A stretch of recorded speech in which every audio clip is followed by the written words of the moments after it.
రాజ్యాంగంలోని హక్కులను కాలరాసేందుకు బీజేపీ ప్రయత్నం చేస్తోందని ఆరోపించారు ఎమ్మెల్యే గడ్డం వినోద్. ప్రజలు అందరూ బీజేపీ ప్రభుత్వానికి తగిన గుణపాఠం చెప్పాలన్నారు వినోద్. ఉపాధి హామీ పథకాన్ని ప్రవేశపెట్టింది కాంగ్రెస్ ప్రభుత్వమే అన్నారు. పెద్దపల్లి ఎంపీ అభ్యర్థి గడ్డం వంశీకృష్ణ.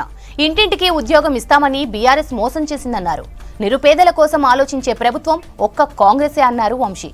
తాను ఎంపీగా గెలిచిన తర్వాత పెద్దపల్లి సెగ్మెంట్లో మరింత అభివృద్ధి చేస్తానన్నారు. పెద్దపల్లి పార్లమెంటు సెగ్మెంట్లోని వేమనపల్లి, నీల్వాయి మండలాల్లో జరిగిన ఎన్నికల ప్రచారంలో పాల్గొన్నారు నేతలు.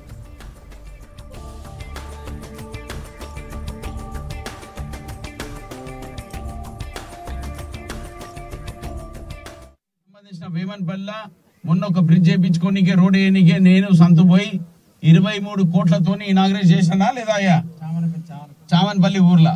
అట్లనే ప్రతి ఒక్క ఇక్కడున్న వేమనపల్లి నీల్వాయికు సంబంధించిన ఏ అభివృద్ధి చేసే కార్యక్రమాలైనా కానీ దానికి కూడా తయారు చేయనికే స్కీమ్ తయారైతుంది, కోడ్ ఉంది. ఈ కోడ్ల పని చేయనికే మాకు చేతులు కట్టేసారు.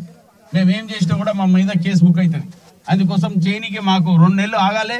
ఎందుకంటే గవర్నమెంట్ గైడ్ లైన్స్ అవి ఉన్నాయి. ఇక్కడ ప్రజలకు ఏమేమి ఇబ్బందులు ఉన్నాయో మా సంతు చెప్పిండు. మీకు అన్ని సమస్యలు దూరం అవుతాయి. మీరు దీని గురించి ఏమి ఇబ్బంది పడొద్దు. మా దగ్గర ఉన్న కెపాసిటీతో మేము పనులు చేసి ఇక్కడ రోడ్లు వేసి ఇక్కడ డ్రింకింగ్ వాటర్ ఇచ్చి ఇక్కడ ఎట్లెట్లా సంస్థ ఇంప్రూవ్ చేయాలనే కార్యక్రమంతోనే వచ్చిన మీకు ఇచ్చిన మాటను పెట్టుకొని మళ్ళీ వచ్చి మీకు అడిగిన రైతు సోదరులకు ఆగస్టు 15 లోపల ఇచ్చే కార్యక్రమాన్ని మీరు అడిగిన మీ బాధలన్నీ మాకు అర్థమైంది. రైతు సోదరులకు కూడా ఏ రూపంగా మీకు బ్యాంకులో రుణమాఫీ చేపియాలనో మాటిస్తున్న తల్లి.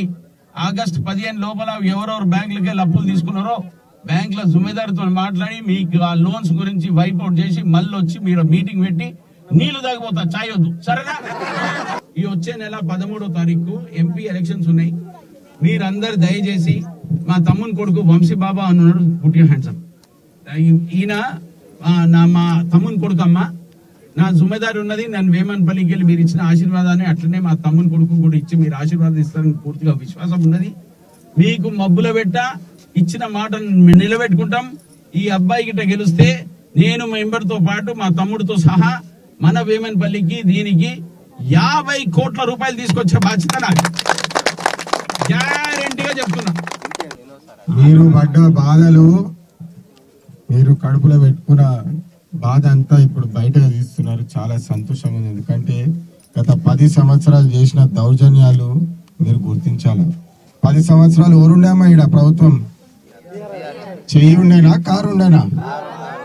గత 10 సంవత్సరాలు తెలంగాణ వస్తే మనకు మంచి చేస్తాము, మనకి ఇది చేస్తాము, అది చేస్తాము అని చెప్పి కళలు చూపించి ఆఖరికి చిప్ప కూడా ఇవ్వలేదు. వాళ్ళు ఇచ్చిండ్రా? ఏమని ఇచ్చిండ్రా? ఇప్పుడు ఇంత బాధ పెట్టుకున్నట్టే మీకు ఏమన్నా పథకం మీ దాకా వచ్చిందా అని చెప్పి అడుగుతున్నాను. నేను రాలే. ఎందుకు చెప్తున్నానంటే మేము చేతి కూతుకెళ్ళి వచ్చినాము. ఖచ్చితంగా పని చేసే వాళ్ళము. ఈ ఉపాధి రైతులు ఈ సమావేశం, ఈ కాన్సెప్ట్ పెట్టింది ఏ ప్రభుత్వం తెలుసా అమ్మా మీకు? చెయ్యాకారా చెయ్యి వాళ్ళు పెట్టిండ్రు. ఉపాధి హామీ పెట్టిందే కాంగ్రెస్ వాళ్ళు. గత 10 సంవత్సరాలు వీళ్ళు టిఆర్ఎస్ వాళ్ళు ఏం చేయలేదని చెప్పి మీకు ఒకసారి గుర్తు చేస్తున్నా. మా సారు వినోద్ సార్ వచ్చి ఎన్ని నెలలు అవుతుంది? 10 సంవత్సరాలు అవుతుందా? 3 నెలలు అవుతుందా? 3 నెలలు అవుతుంది. 3 నెలలు ఆల్రెడీ చెప్పిండ్రు. రోడ్డు కూడా వచ్చేసింది. ఆడ రోడ్డు కూడా వేసిండ్రు. ఈడ శాంక్షన్ కూడా చేసిండ్రు. ఎందుకు చెప్తున్నామంటే పని చేసేటోళ్ళం అమ్మ. మేము పేదోళ్ళని గుర్తించి వాళ్ళకి సహకారం ఉండాలని చెప్పి వచ్చినాము. టిఆర్ఎస్ వాళ్ళ లెక్క ఉన్నది కూడా లాక్కొనికి రాలేదు. మీకు తెలుసు, పేదవాడి పుట్టను కొట్టిన వాళ్ళు టిఆర్ఎస్ పార్టీ వాళ్ళని చెప్పి మీ అందరికి తెలుసా? తెలియదా?